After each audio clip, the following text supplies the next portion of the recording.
I think if people are thinking about Peter Thiel, they might be thinking back to like the 2016 election and how he was a very kind of vocal and public figure supporting Donald Trump. He spoke at the Republican National Convention. He was very clearly putting money behind Donald Trump and a number of other Republican candidates.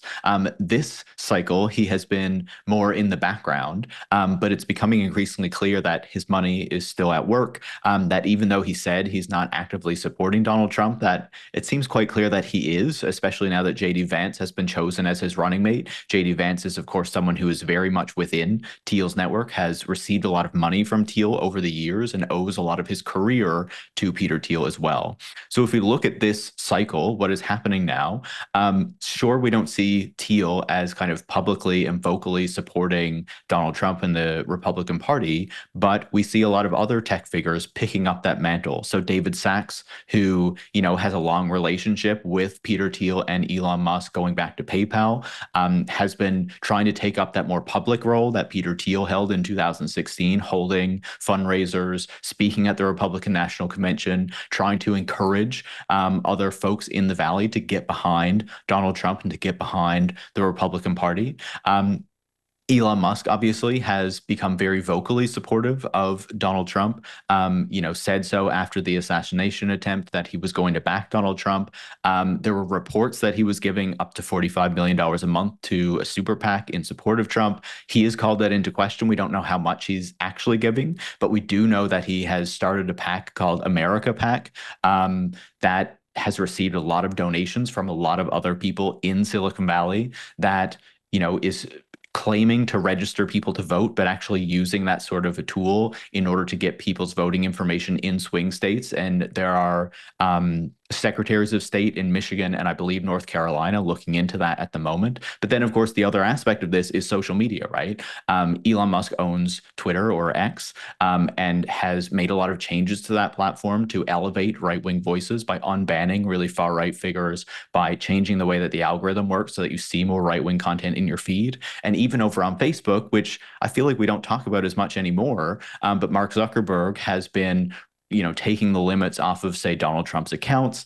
Mark Zuckerberg has not officially endorsed anybody, but Donald Trump has said that Zuckerberg called him, said that he was basically backing him, even though not publicly endorsing him, and called Donald Trump a badass after the assassination attempt. So there are many different ways that the tech industry is really getting behind the Republican Party and Donald Trump as they hope to basically use his presidency to serve their own interests. And it happens on both fronts, right? And I think after the assassination attempt in particular, we saw a lot of that public support, a lot of these people in Silicon Valley, a lot of these investors, billionaires, CEOs saying, we back Donald Trump, we're backing the Republican Party, we want them to win. But we know that there has been a much longer campaign happening more in the shadows, more behind the scenes, especially when you think of how someone like Peter Thiel and his network operates. Peter Thiel is not often, 2016 was the exception, right? He's not often the person who is out front, who you're seeing doing all these interviews, who you're seeing tweeting a lot or something like that.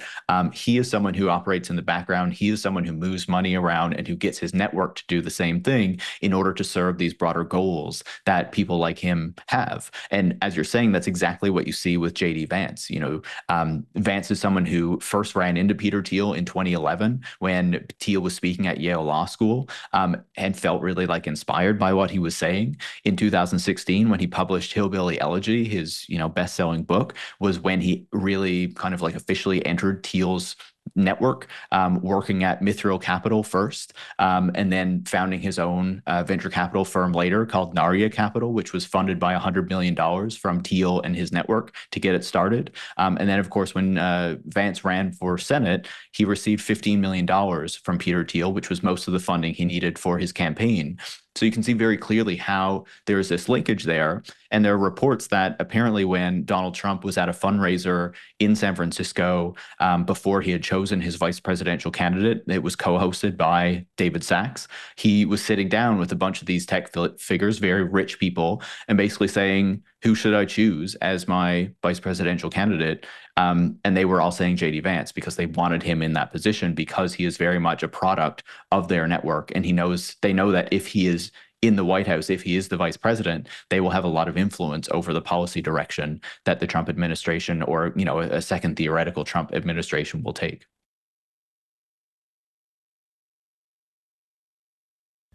Thank you so much for watching the Real News Network, where we lift up the voices, stories, and struggles that you care about most.